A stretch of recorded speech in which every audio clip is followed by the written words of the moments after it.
వారాంతాలలో వేదాంతాలు. పూర్తి వివరాలకు చదవండి రేపటి సాక్షి దినపత్రిక. కూల్చివేతలపై హైకోర్టు ఆదేశాల నేపథ్యంలో అధికారులతో సీఎస్ శాంతికుమారి కీలక సమీక్ష జరిపారు. GHMC, HMDA, Hydraa, revenue, irrigation, ACB అధికారులతో భేటీ అయ్యారు. అక్రమ నిర్మాణాల కూల్చివేతల్లో చట్ట ప్రకారం నడుచుకోవాలని ఆదేశించారు. అలాగే హైకోర్టు సూచనలు ఖచ్చితంగా పాటించాలని సూచించారు. ఆమె కూల్చివేతలపై హైకోర్టు ఆదేశాల నేపథ్యంలో అధికారులతో సీఎస్ శాంతికుమారి కీలక సమీక్ష జరిపారు. GHMC, HMDA, Hydraa, revenue, irrigation, ACB అధికారులతో భేటీ అయ్యారు. అక్రమ నిర్మాణాల కూల్చివేతల్లో చట్ట ప్రకారం నడుచుకోవాలని ఆదేశించారు. అలాగే హైకోర్టు సూచనలు ఖచ్చితంగా పాటించాలని సూచించారు. ఇదే అంశంపై అప్డేట్స్ మా కరెస్పాండెంట్ శేఖర్ రెడ్డి తెలుసుకుందాం. శేఖర్, చెప్పండి, మొత్తం తెలంగాణ వ్యాప్తంగా ముఖ్యంగా జంట నగరాల్లో ఈ హైడ్రా అనేది ఒకంత ఫోబియాగా ఉన్నట్టు తెలుస్తోంది చాలామందికి కూడా. ప్రస్తుతం హైకోర్టు నోటీసుల నేపథ్యంలో ఒక కీలకమైన సమీక్ష జరిపారు శాంతికుమార్ అని తెలుస్తోంది. సో ఖచ్చితంగా హైకోర్టు ఆర్డర్ని కానీ చట్ట ప్రకారమే నడుచుకోవాలంటూ కూడా ఆవిడ చెప్పినట్టు చూస్తున్నాం. ఏంటి మీ దగ్గర అడిషనల్ ఇన్ఫర్మేషన్? రైట్ హరి, ప్రస్తుతం చీఫ్ సెక్రటరీ శాంతకుమారి అన్ని డిపార్ట్మెంట్లకు సంబంధించినటువంటి హెచ్ఓడీలతో రివ్యూ స్టార్ట్ చేశారు. ఈ రివ్యూ అర్జెంట్ రివ్యూ అనే చెప్పుకోవాలి. ఎందుకంటే నిన్న మొన్న దాదాపు గడిచినటువంటి వారం రోజులుగా హైకోర్టులో వందలాది పిటిషన్స్ పడతా ఉన్నాయి. ఈ హైడ్రా తెర మీదకి వచ్చిన తర్వాత, హైడ్రా కూల్చివేతలు స్టార్ట్ చేసిన తర్వాత తమ భవనాలను కూల్చొద్దు అంటూ, అట్లాగే తమకు ఇన్ని శాఖల నుంచి నోటీసులు వస్తున్నాయి, మేము చట్ట ప్రకారమే ఉన్నాము కానీ కూల్చివేస్తాము అంటూ నోటీసులు వచ్చాయన్నటువంటి అంశం మీద హైకోర్టులో పిటిషన్స్ పడతా ఉన్నాయి. ఈ పిటిషన్స్ మీద హైకోర్టు కీలకమైనటువంటి సూచనలు ప్రభుత్వానికి చేసింది. ఏదైనా చర్యలు తీసుకునే ముందు చట్ట ప్రకారం చర్యలు తీసుకోవాలి, నిబంధనలకు విరుద్ధంగా కూల్చివేతలు చేయొద్దు అంటూ హెచ్చరించింది హైకోర్టు. దీంతో అర్జెంట్ కాల్ ఫర్ ఈ మీటింగ్కి ఏర్పాటు చేశారు. అన్ని శాఖలకు సంబంధించినటువంటి అధికారులంతా కూడా హాజరయ్యారు. ఎందుకంటే జిహెచ్ఎంసీ లిమిట్స్లో ఒక్కో ప్రాంతంలో ఒక్కో రకమైనటువంటి నిబంధనలు వ్యక్తమవుతూ ఉంటాయి. కొన్ని చోట్ల ఇరిగేషన్కి సంబంధించినటువంటి అంశం తెర మీదకి వస్తే, కొన్ని చోట్ల హెచ్ఎండిఏ యాక్ట్ వస్తుంది, కొన్ని చోట్ల జిహెచ్ఎంసీకి సంబంధించినటువంటి యాక్ట్ వస్తుంది, కొన్ని చోట్ల వాల్తా చట్టానికి సంబంధించినటువంటి అంశం కూడా తెర మీదకి వస్తుంది. కాబట్టి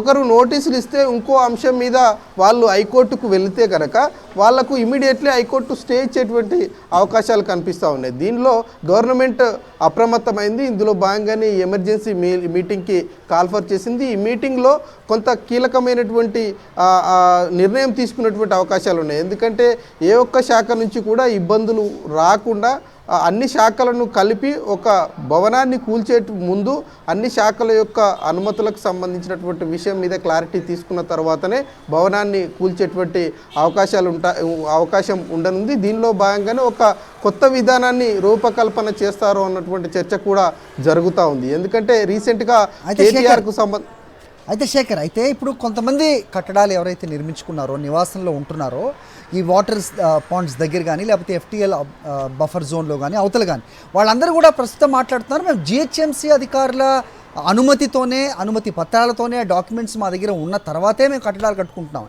ఇలాంటి పరిస్థితిలో మరి ఏం చేయాల్సిన అవసరం ఉంటుంది? ఎస్ దీనికి పరిష్కారం కోసమే ఈ మీటింగ్ అని చెప్పుకోవచ్చు. ఫర్ ఎగ్జాంపుల్, ఇప్పుడు ప్రస్తుతం కేటీఆర్కు సంబంధించినటువంటి జన్వాడ ఫామ్ హౌస్ అంశం చాలా హాట్ టాపిక్గా నడుస్తూ ఉంది.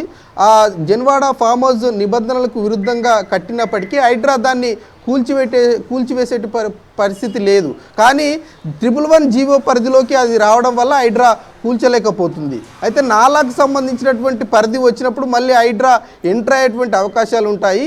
అయితే ఇరిగేషన్కి సంబంధించి కావచ్చు, అట్లాగే లోకల్కి సంబంధించినటువంటి మున్సిపల్ అధికారుల యొక్క అనుమతులు కావచ్చు, వాళ్ళు ఉన్నాయని హైకోర్టుకు వెళ్ళారు. కాబట్టి ఆ డిపార్ట్మెంట్లకు సంబంధించినటువంటి అన్ని సర్వేలు ప్రస్తుతం చేస్తూ ఉన్నారు. ఆ సర్వేలు పూర్తయిన తర్వాత కలెక్టర్ ఒక నిర్ణయానికి వచ్చేటువంటి అవకాశాలు ఉంటాయి. అప్పుడు హైడ్రా యొక్క మద్దతుతోటి ఆ భవనాన్ని కూలుస్తారు అన్నటువంటి చర్చ. ఇట్లా జిహెచ్ఎంసీ లిమిట్స్ లో కూడా హైడ్రా డైరెక్ట్గా వెళ్ళి కూల్చేటువంటి సందర్భంలో టౌన్ ప్లానింగ్కి సంబంధించినటువంటి మా అనుమతులు మాకు ఉన్నాయి.